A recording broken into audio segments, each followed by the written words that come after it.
Assalamualaikum warahmatullahi wabarakatuh. Ahlan wa marhaban ayyuhat talamid. Kaifa halukum? Adunnukum fi halatis sihah wal afiyah. Alhamdulillah. Pada kesempatan kali ini, alhamdulillah kita masih bisa dipertemukan oleh Allah dalam keadaan sehat wal afiat, walaupun secara tidak langsung, di kelas seperti biasanya. Pada hari ini kita akan mempelajari sebuah materi, dan materi ini sangat berkaitan dengan kondisi kita saat ini. Kira-kira ada yang tahu apa yang akan kita pelajari pada hari ini? Ya, pada hari ini kita akan mempelajari yaitu sebuah materi yang berjudul Yaumiyatuna fil Baiti. Mada? Yaumiyatuna fil Baiti. Ada yang tahu artinya? Ya, jadi Yaumiyatuna fil Baiti itu memiliki arti kegiatan kita sehari-hari ketika kita berada di rumah. Jadi kali ini Ustadz akan memberikan beberapa mufrodat, beberapa mufrodat atau kosakata yang berkaitan dengan segala kegiatan kita ketika kita ada di rumah, mulai dari bangun tidur sampai kita tidur lagi. Jadi sebelum pelajaran kita mulai, silakan dipersiapkan buku dan alat tulisnya. Hal ista'datum? Ya. Hayya nabda dirasatana al-yawm bi qira'atil basmalah jama'atan. Bismillahirrahmanirrahim. Baik. Oke, jadi pemberian mufradat pada kali ini akan disesuaikan dengan ruangan yang ada di rumah. Oke, pertama kita akan pergi ke ruangan ini, yaitu ghurfatun naumi. Ada yang tahu ma hiya ghurfatun naumi?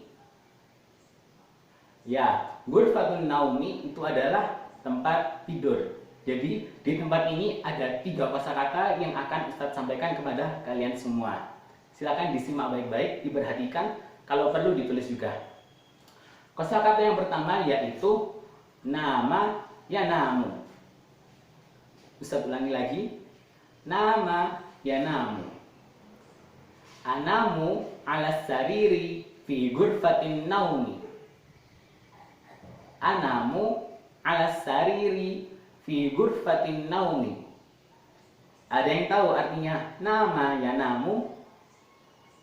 Ya, nama yanamu memiliki arti yaitu tidur. Jadi arti dari anamu ala sariri fi ghurfatin naumi adalah ya, saya tidur di atas kasur di ruang tidur. Baik, ahsantum.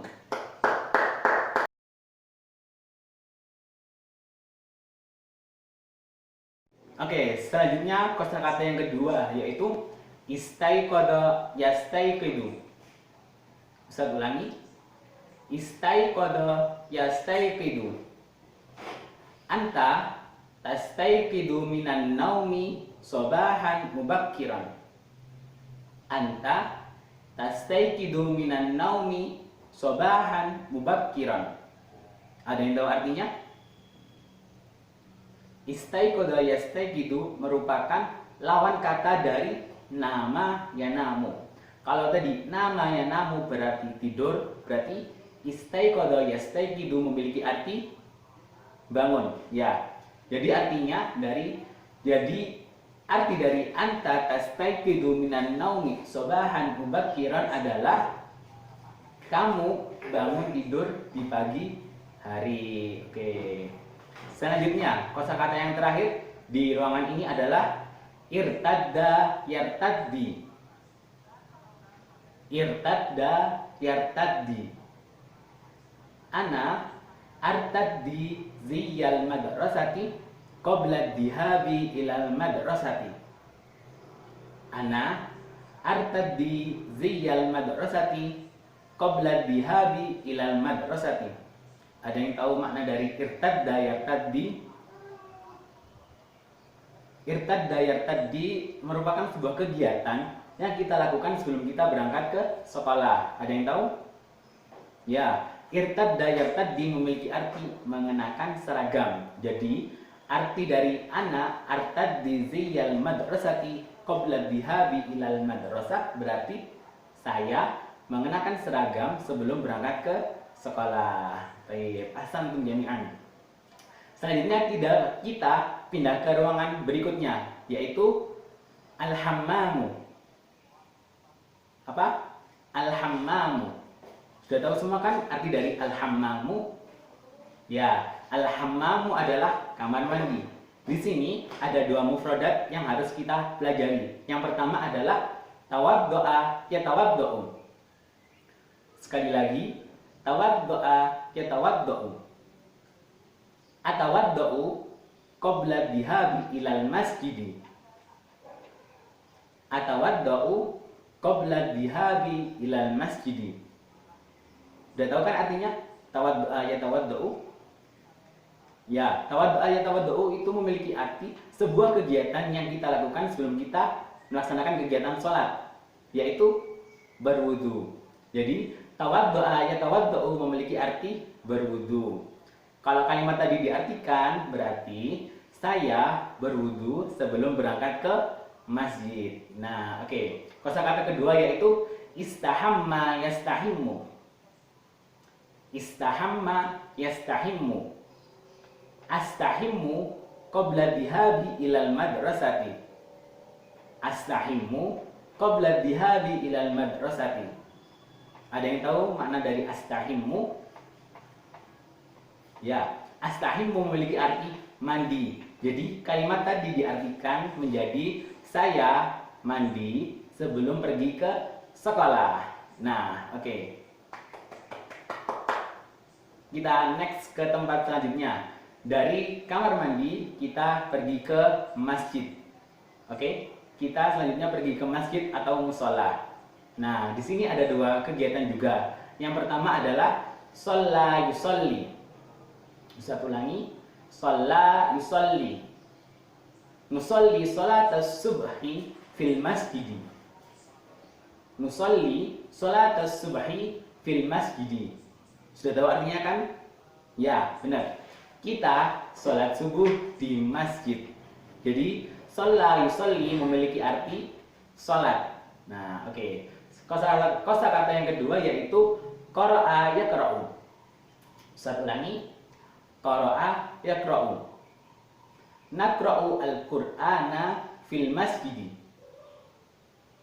Naqra'ul Qur'ana fil masjidi. Saya yakin pasti semuanya sudah tahu makna dari qara'a yaqra'u. Apa artinya? Ya, benar sekali. Qara'a yaqra'u memiliki arti membaca. Jadi, kalimat tadi bisa diartikan kita membaca Al-Qur'an di masjid. Nah, untuk ruangan ini kan Ustaz menyebutkannya kan masjid ya, tapi bisa juga disebutkan dengan musola karena keduanya memiliki kesamaan, yaitu sama-sama tempat untuk melaksanakan sholat. Nah, oke. Kita pindah ke ruangan selanjutnya ya. Oke, ruangan selanjutnya yaitu ghurfatul mudzakarati. Mada? Ghurfatul mudzakarati. Ada yang tahu arti dari ghurfatul mudzakarati? Ayo apa ayo? Biasanya anak yang rajin-rajin pasti tahu ruangan ini. Ya, ghurfatul mudzakarati bermakna ruang belajar. Di ruang ini ada dua kosakata yang berkaitan ya. Jadi yang pertama adalah dzakara yudzakiru. Sekali lagi, dzakara yudzakiru. Nahnu nudzakiru durusana fi ghurfatil mudzakarati. Nahnu nudzakiru durusana fi ghurfatil mudzakarati. Ada yang tahu artinya? Ya, dzakara yudzakiru memiliki arti mengulang lagi atau mengingat-ingat kembali. Jadi, kalau kalimat yang tadi Ustaz ucapkan kalau diartikan menjadi kita mengingat-ingat pelajaran kita di ruang belajar. Ya, kita lanjut ke mufradat selanjutnya yaitu ta'allama yata'allam. Ta'allama yata'allam. Nata'allamu al-lughatal arabiyyah fi ghurfatil mudzakarati. Nata'allamu al-lughatal arabiyyah fi ghurfatil mudzakarati. Gampang kan? Sudah tahu artinya? Ya. Ta'allama yata'allamu memiliki arti belajar. Kita belajar bahasa Arab di ruang belajar. Oke. Kita ganti tempat lagi ke tempat selanjutnya yaitu fil matbah. Ada yang tahu fil matbah? Tahu kan? Fil matbah memiliki arti yaitu dapur. Jadi kosakata yang akan kita bahas di dapur ini ada dua juga. Yang pertama, tobakho ya tobahu. Tobakho ya tobahu. Tabbahu ummi al-at'imata fil matbahi. Tabbahu ummi al-at'imata fil matbahi. Ada yang tahu artinya? Ini merupakan kegiatan harian seorang ibu ketika di rumah, ketika pagi hari. Apa kira-kira? Ya, benar sekali. Tobakho yatbahu memiliki arti memasak. Jadi, kalimat tadi diartikan dengan ibuku memasak makanan di dapur. Oke, kosakata selanjutnya yaitu sa'ada yusa'idu. Sa'ada yusa'idu. Ana usa'idu ummi fil matbahi. Ana usa'idu ummi fil matbahi. Ada yang tahu artinya? Ini merupakan sebuah kewajiban seorang anak ketika berada dalam sebuah keluarga. Kira-kira apa? Ya, sa'ada yusa'idu memiliki arti membantu atau menolong. Jadi, kalimat tadi bisa diartikan dengan saya atau aku membantu ibuku di dapur. Nah, oke. Fahimtum sampai sini? Kita lanjut ya. Tinggal dikit materinya. Selanjutnya kita pergi ke ruang makan. Setelah membantu ibu di dapur, kita pergi ke ruang makan. Ma al-lughah al-arabiyyah min ruang makan. Ada yang tahu bahasa Arabnya ruang makan? Ya, benar. Ghurfatul akli. Mada? Ghurfatul akli. Nah, di sini di ghurfatul akli ada satu kosakata. Kira-kira apa? Ya, kosakata yang ada di ruang makan adalah tanawala yatanawalu. Sekali lagi, tanawala yatanawalu. Natanawalul futura fi ghurfatil akli. Natanawalul futura fi ghurfatil akli. Tahu artinya? Ya, tanawala yatanawalu memiliki arti makan. Untuk kalimat tadi bisa diartikan dengan kita sarapan di ruang makan. Oke. Di sini ada beberapa hal yang harus diperhatikan ya. Untuk kosakata mengenai tanawala yatanawalu ini bisa digunakan di tiga keadaan. Yang pertama adalah tanawalul futur, yaitu untuk sarapan. Kemudian tanawalul ghoda, yaitu makan siang, benar. Terus yang ketiga adalah tanawalul asya. Tanawalul asya adalah makan malam. Jadi untuk ketiga kegiatan tersebut kosakata yang digunakan bisa tanawala yatanawalu. Oke. Selanjutnya setelah makan biasanya kita kan berangkat ke sekolah. Akan tetapi karena materi kita hari ini mengenai kegiatan sehari-hari di rumah, maka untuk kegiatan di sekolah kita skip dulu, kita lewati dulu. Kita lanjut ke kegiatan selanjutnya.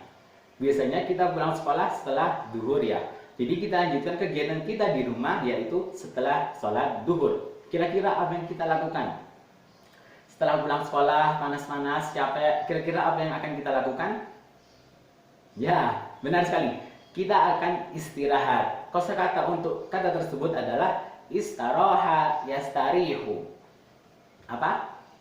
Istaroha yastarihu. Astarihu ba'dar ruju'i minal madrasati. Astarihu ba'dar ruju'i minal madrasati. Artinya adalah, sudah tahu kan ya, saya istirahat setelah pulang sekolah. Nah, oke. Biasanya kegiatan istirahat ini kita lakukan di ghurfatin naum ya. Berarti kosakata ini masih memiliki hubungan dengan ghurfatun naum. Oke, sudah dipahami? Nah, oke. Kita next ke kosakata selanjutnya. Kosakata selanjutnya yaitu adalah makan siang. Ya, makan siang. Tadi sudah Ustaz sebutkan kan ya. Makan siang bahasa Arabnya adalah tanawalul ghadai. Jadi bisa kita lewati? Bisa? Oke, selanjutnya. Terus sekarang waktu sudah menunjukkan waktu untuk sholat asar. Berarti kosakata selanjutnya yaitu berkaitan dengan sholat asar. Wal lughah al-arabiyyah dari sholat asar adalah sholatul asri. Nahnu nusalli sholatal asri fil masjid. Oke, bisa dipahami penggunaannya? Ya, oke. Selanjutnya ini ruangan yang paling penting dalam sebuah rumah, merupakan tempat berkumpul seluruh anggota keluarga. Kira-kira ada yang tahu ruangan apa itu? Ya, ini adalah ghurfatul julusi. Sekali lagi, ghurfatul julusi. Ghurfatul julusi bisa diartikan dengan ruang keluarga. Di sini ada dua kosakata yang akan kita pelajari. Yang pertama adalah tahaddatsa yatahaddatsu. Sekali lagi, tahaddatsa yatahaddatsu. Atahaddatsu ma'a usrati fi ghurfatil julusi. Atahaddatsu ma'a usrati fi ghurfatil julusi. Ada yang tahu artinya? Artinya adalah saya bercakap-cakap atau berbincang-bincang dengan keluarga saya di ruang keluarga. Oke, selanjutnya. Kosakata kedua adalah syahada yusyahidu. Ustaz ulangi. Syahada yusyahidu. Nusyahidu at-tilfaza fi ghurfatil julusi. Nusyahidu at-tilfaza fi ghurfatil julusi. Ada yang tahu artinya? Ustaz pikir sudah tahu semua ya, karena ini merupakan kegiatan sehari-hari kita yang sudah biasa kita lakukan di rumah. Apa itu? Ya, syahada yusyahidu memiliki arti menonton. Kalau kalimat tadi kita artikan bersama, maka memiliki arti kita menonton televisi di ruang keluarga. Nah, oke. Bisa dipahami sampai sekarang, sampai saat ini? Kira-kira ada yang sulit, ada yang belum dipahami? Nah, kalau ada yang belum dipahami, nanti bisa menghubungi Ustadz lewat chat, lewat WA, atau bisa juga lewat Google Classroom di kelas yang sudah kita buat bersama. Oke, bisa dipahami? Nah, oke. Selanjutnya kita masuk ke kosakata selanjutnya, yaitu sholat maghrib. Penggunaan kosakata sholat maghrib sama dengan penggunaan kosakata sholat asar sebelumnya, yaitu sholatul maghrib. Nahnu nusalli sholatal maghribi fil masjidi. Kita melaksanakan sholat maghrib di masjid. Gampang kan untuk menggunakan kosakata ini? Nah, kosakata ini juga berlaku untuk sholat isya, yaitu sholat yang berikutnya. Jadi penggunaannya juga bisa menggunakan seperti ini. Nusalli sholatal isya'i fil masjidi. Sama kan penggunaannya? Jadi insya Allah gampang untuk digunakan. Oke? Kita menuju ke kosakata yang hampir terakhir. Oh, bisa jadi kosakata terakhir ya. Kosakata terakhir ya ini sebuah kegiatan yang kita lakukan setelah sholat isya. Biasanya apa itu? Ayo, apa ayo? Yaitu ta'allama yata'allamu. Ta'allama yata'allamu. Tadi sudah kita bahas juga di ghurfatil mudzakarah. Jadi kosakata ini juga bisa kita laksanakan ketika setelah salat isya, yaitu ta'allama yata'allamu, belajar. Nah, ta'allamu al-lughah al-arabiyyah fi ghurfatil mudzakarah. Seperti itu penggunaannya. Bisa dipahami sampai sekarang? Oke ya. Oke, kalau sudah paham, kita akhiri pelajaran kita pada hari ini. Oke. Terima kasih atas perhatiannya sampai saat ini. Syukran ala husni ihtimamikum wa istimaikum. Dan oh ya, satu lagi, untuk menambah pemahaman kalian mengenai materi ini ada tugas untuk kalian, yaitu menceritakan kegiatan kalian sehari-hari ketika kalian ada di rumah. Bisa menggunakan kosakata yang sudah Ustaz jelaskan sebelumnya, atau mungkin untuk memudah kalian dalam membuat cerita, bisa dibuka di buku cetaknya halaman 35. Di situ sudah ada contoh paragraf mengenai kegiatan sehari-hari di rumah. Oke, fahimtum? Ya, oke. Oke, terima kasih sekali lagi. Jangan lupa jaga kesehatan kalian. Jangan lupa makan yang banyak. Jangan lupa bahagia juga. Insya Allah kita akan bertemu lagi fi usbu'il qadim. Oke, ila liqa. Wassalamualaikum warahmatullahi wabarakatuh.